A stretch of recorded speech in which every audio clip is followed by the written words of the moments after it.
அடடடடடடடடா. அக்கா, என்னக்கா அலங்காரம்லாம் சும்மா அசத்தலா இருக்கு. ஆமாப்பா, எல்லாமே என் மருமகனோட ஏற்பாடு. அக்கா, உங்க மருமகன் பெரிய ஆள்னு சொல்லுங்க.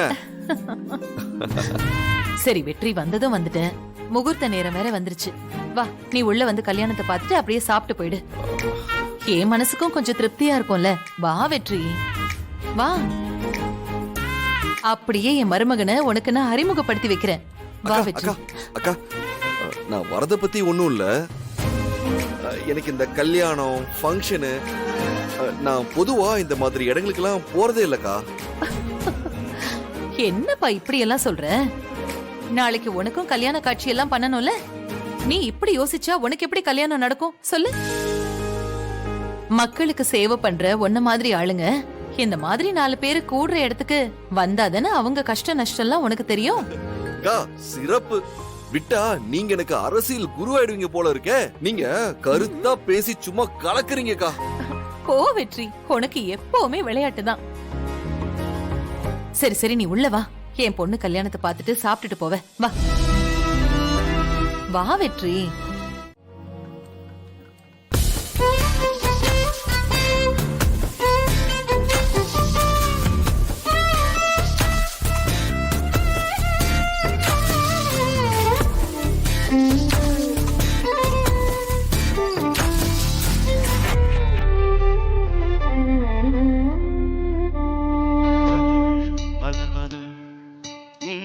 நம்மால் மாதிரியே இருக்கு.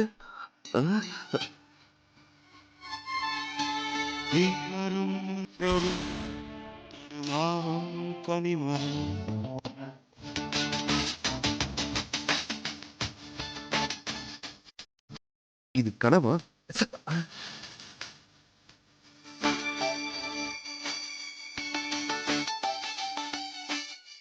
ஓ கடவுளே,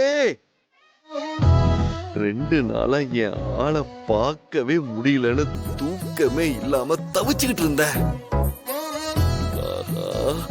இன்னைக்காச்சும் என் ஆளை என் கண்ணுல காட்டினியே கடவுளே. அதுக்காக தான் நீ என்ன இங்க கூட்டிட்டு வந்தியா? ஐயோ, தேங்க்ஸ் கடவுளே. ஆஹா, இந்த சந்தோஷத்தை நான் யார்கிட்டயாவது சொல்லி ஆகணுமே. யார்கிட்ட சொல்லலாம்?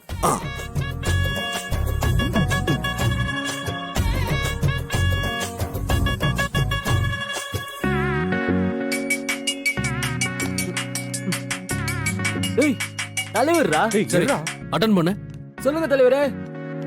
என்ன திடீர்னு போன்லாம் பண்றீங்க? எங்கடா இருக்கீங்க? நாங்க இருக்கிறது இருக்கட்டும், இதோ வரேன்னு சொல்லிட்டு போனீங்களே, நீங்க எங்க போனீங்க? டேய், நான் அதை அப்புறம் சொல்றேன்டா. உங்க அண்ணி கிடைச்சிட்டாடா. அண்ணி கிடைச்சிட்டாங்களா? ஸ்பீக்கர்ல போ. எங்க? டேய், நான் அடிக்கடி லட்சுமி அக்கான்னு ஒருத்தவங்க சொல்லுவேன்ல. ஆமா, அவங்க வீட்டுக்கு கல்யாணத்துக்கு நான் வந்தேன்டா. இங்க வந்து பார்த்தா உங்க அண்ணி டேய் அப்படியே தேவதை மாதிரி இருக்கிறாடா. ஆஹா, சூப்பர் தலைவரே. சொல்ல வார்த்தையே வரமாட்டேங்குதுடா. பாத்தீங்களா கடவுள் என்ன கைவிடல பாத்தீங்களா? ஆமா, 700 கோடி மக்கள் இருக்க ஊர்ல உன் கூட விளையாடுறதா அவருக்கு வேலை. அப்படி இல்ல தலைவா, கடவுளுக்கு நீ அவ்வளவு முக்கியம்னு சொல்றேன் தலைவா. தப்பா எடுத்துக்காத, கோச்சுக்காத தலைவா. சரி, இங்க வர பிளானே முதல்ல இல்லடா. திடீர்னு லட்சுமி அக்காவை ரோட்ல பார்த்து அவங்கள கூட்டிக்கிட்டு இங்க வந்து விட்டேன்.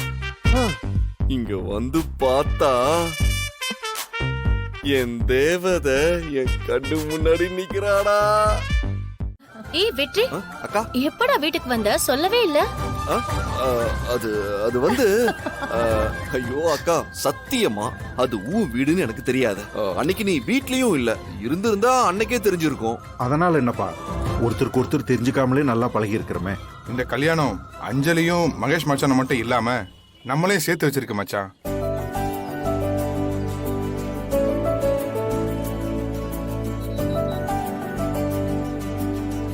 வெற்றி சார், நீ வரலன்னு தீபா எவ்வளவு கவலைப்பட்டா தெரியுமா? இப்பதான் உன் அக்கா முகத்துல சந்தோஷமே தெரியுது. ஆமாண்டா.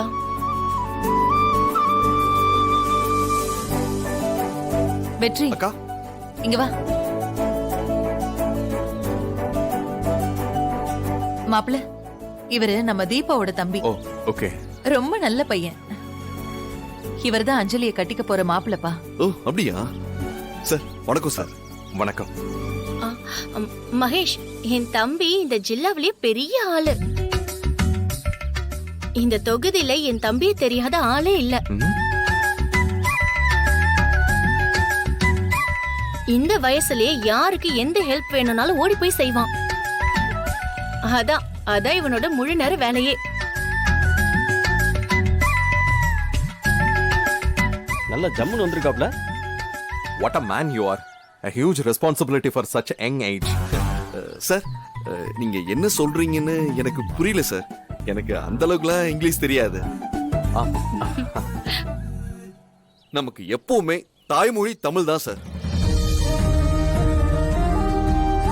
என் பேச்சு மூச்சு எல்லாமே தமிழ் தான் சார். என்னோட தம்பிக்கு மொழி பற்று அதிகம். ஆமா, ஒரு தொண்டனா இருந்தாலும் தலைவனா இருந்தாலும் அவன் அந்த மண்ணுல இருந்து வந்திருக்கணும். அப்பதான் அந்த மண்ணை பத்தியும் மக்களை பத்தியும் நல்லா தெரியும். அப்படி வர்றவன் தான் மக்களுக்கான சரியான தலைவனா இருக்க முடியும்.